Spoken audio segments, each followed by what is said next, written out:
Hi friends, welcome to one more mini log. ಇವತ್ತಾದರೆ ನಾವು ಎಲ್ಲಿ ಬಂದ್ವಿ ಅಂತ ನಿಮಗೆ ಗೊತ್ತಾಗಿದ್ದರೆ ಆರ್ಚ್ ನೋಡಿದ ತಕ್ಷಣ ನೀವೇ ಕಾಮೆಂಟ್ ಮಾಡಿ. ಪಾರ್ಟ್ 1 ನೋಡಿರೋರು ಪಾರ್ಟ್ 2ನ ಕಂಟಿನ್ಯೂ ಮಾಡಿ, ಪಾರ್ಟ್ 1 ನೋಡದೇ ಇರೋರನ್ನ ಲಿಂಕ್ ಬಯೋದಲ್ಲಿ ಕೊಟ್ಟಿರ್ತೀನಿ, ಪ್ಲೀಸ್ ಕ್ಲಿಕ್ ಮಾಡಿಬಿಟ್ಟು ಚೆಕ್ಔಟ್ ಮಾಡ್ಕೊಳ್ಳಿ.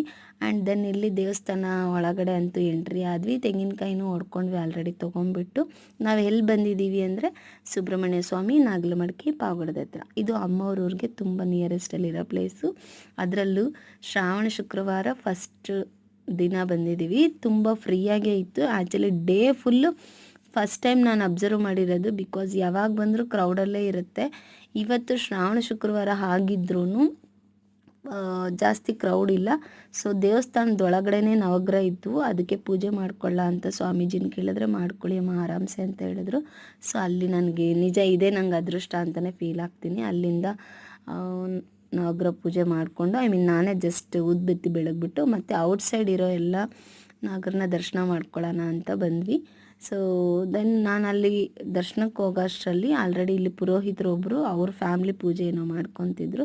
ಅದನ್ನು ಸ್ವಲ್ಪ ಅಬ್ಸರ್ವ್ ಮಾಡಿ ದೆನ್ ನಾನು ಒಂದು 3 ರೌಂಡ್ ಅಂತೂ ಹಾಕಿದೆ ಸುಬ್ರಹ್ಮಣ್ಯ ಸ್ವಾಮೀಜಿ ನಾಗರ ಸುತ್ತಲೂ. ಸೊ ಇನ್ನು ಆಲ್ಮೋಸ್ಟ್ ಟ್ಯೂಸ್ಡೇ ನಾಗರ ಪಂಚಮಿ ಆಗಿರೋದ್ರಿಂದ ಮುಂಜಾನೆ ನಾನು ವಿಸಿಟ್ ಮಾಡಿದೆ ಅನ್ನೋ ಫೀಲ್ ಬೇರೆ ಇತ್ತು ನನಗೆ. ದೆನ್ ಇದನ್ನೆಲ್ಲ ಮುಗಿಸ್ಕೊಂಡಾದ್ಮೇಲೆ ಮತ್ತೆ ದೇವಸ್ಥಾನದೊಳಗಡೆನೇ ಹೋಗಿ ಸ್ವಲ್ಪ ಹೊತ್ತು ರಿಲ್ಯಾಕ್ಸಾಗಿ ಕೂತ್ಕೊಂಡ್ವಿ ಅಲ್ಲಿ. ಇಲ್ಲಿ ಬೇರೆ ತುಲಾಭಾರನೂ ಹಾಕಿದ್ರು. ಇಷ್ಟು ಚಿಕ್ಕ ದೇವಸ್ಥಾನ ಅಲ್ವಾ ಅಂತ ಅನ್ಕೊತಿದ್ದೆ ನಾನು. ಇಲ್ಲೇ ಹುಟ್ಟಿ ಬೆಳೆದು ಓದಿ ಎಲ್ಲ ಮಾಡಿದ್ರು ಸಹ ಇಷ್ಟು ತುಲಾಭಾರ ಎಲ್ಲ ಮಾಡೋ ಥರ ಇದೆ ಇಲ್ಲಿ ನಾಗಲಮಡಿಕೆಯಲ್ಲಿ ಅಂತ ನಾನು ಎಕ್ಸ್ಪೆಕ್ಟ್ ಮಾಡಿರಲಿಲ್ಲ. ಫಸ್ಟ್ ಟೈಮ್ ನೋಡ್ತಿದ್ದೀನಿ. ಇನ್ನು ಶ್ರಾವಣ ಮಾಸದಲ್ಲಿ ಅದು ಬರ್ತಾನೆ ಇರುತ್ತಂತೆ. ಸೊ ದಟ್ ಅದು ಅವರು ಹ್ಯಾಂಗ್ ಮಾಡಿ ಇಟ್ಟಿದ್ರು ರೆಡಿಯಾಗಿ. ದೆನ್ ಇನ್ನು ಪ್ರಸಾದನೂ ಕೊಡ್ತಿದ್ರು.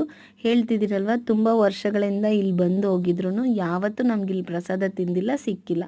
ಫಸ್ಟ್ ಟೈಮ್ ಇಲ್ಲಿ ಚಿತ್ರಾನ್ನ ಪ್ರಸಾದ ಮಾಡಿದರು. ಅದನ್ನು ಸಹ ಹಾಕಿಸ್ಕೊಂಡು ನಾನು ಮಿಲ್ಕಿ ಇಬ್ಬರೂ ತಿಂತಾ ಕೂತಿದ್ವಿ. ನಾವು ತಿನ್ನೋ ಪ್ಲೇಟ್ ಹತ್ರ ಅದೊಂದು ಚಿಕ್ಕದು ಹುಳ ಬರ್ತಿತ್ತು. ಮಿಲ್ಕಿ ಊಟನೇ ಮಾಡ್ತಿರ್ಲಿಲ್ಲ, ಅಷ್ಟು ಸ್ಕ್ಯಾಡ್ ಆಗ್ತಿದ್ದಾಳೆ. ಅದನ್ನು ಸ್ವಲ್ಪ ದೂರ ತಳ್ಳಾದ್ಮೇಲೆ ನೆಮ್ಮದಿಯಾಗಿ ಊಟ ಮಾಡ್ತಿದ್ವಿ. ಚಿತ್ರಾನ್ನ ಅಂತೂ ತುಂಬ ಟೇಸ್ಟಿಯಾಗಿದೆ. ಪ್ರಸಾದ ಅಂದ್ರೇ ದೇವಸ್ಥಾನದಲ್ಲಿ ಅದು ಏನು ಹಾಕಿಲ್ಲದೆ ಇದ್ರೂ ಅಷ್ಟು ಟೇಸ್ಟಿಯಾಗಿ ಕಂಫರ್ಟಾಗಿ ಇರುತ್ತೆ. ನಿಮಗೂ ದೇವಸ್ಥಾನದ ಪ್ರಸಾದಗಳು ಇಷ್ಟ ಆದರೆ ಕಾಮೆಂಟ್ ಮಾಡಿ. ಆ್ಯಂಡ್ ದೆನ್ ಇನ್ನೊಂದು ಥಿಂಗ್ ಏನಂದರೆ, ಸೊ ಇಲ್ಲಿ ಊಟ ಎಲ್ಲ ಮುಗಿಸ್ಕೊಂಡು ಆದಮೇಲೆ ಸ್ವಲ್ಪ ಹೊತ್ತು ರಿಲ್ಯಾಕ್ಸ್ ಮಾಡಿ ದೇವಸ್ಥಾನದೊಳಗಡೆ ಮತ್ತು ಅಲ್ಲೇ ನಿಯರೆಸ್ಟಲ್ಲಿರೋ ಪಾರ್ಕ್ ಇತ್ತು. ಅಲ್ಲಿ ಮಿಲ್ಕಿ ಸ್ವಲ್ಪ ಹೊತ್ತು ಆಟ ಆಡ್ತೀನಿ ಅಂತ ಹೇಳಿದ್ಲು. ಆಟ ಆಡ್ತೀರಪ್ಪ ಅಂತ ಹೇಳಿದೆ. ಇವಳ ಜೊತೆ ಅಲ್ಲಿಗೆ ವಿಸಿಟ್ ಮಾಡಿರೋ ಒಂದು ಏನಂತಾರೆ ದರ್ಶನಕ್ಕೋಸ್ಕರ ಬಂದಿರೋ ಒಂದು ಹುಡುಗಿನೂ ಅವಳ ಜೊತೆ ನಾನು ಆಡ್ತೀನಿ ಅಂತೇಳಿ ಅವಳು ಆಡ್ತಿದ್ದಾಳೆ. ವಿಡಿಯೋ ಇಷ್ಟ ಆಗಿದೆ.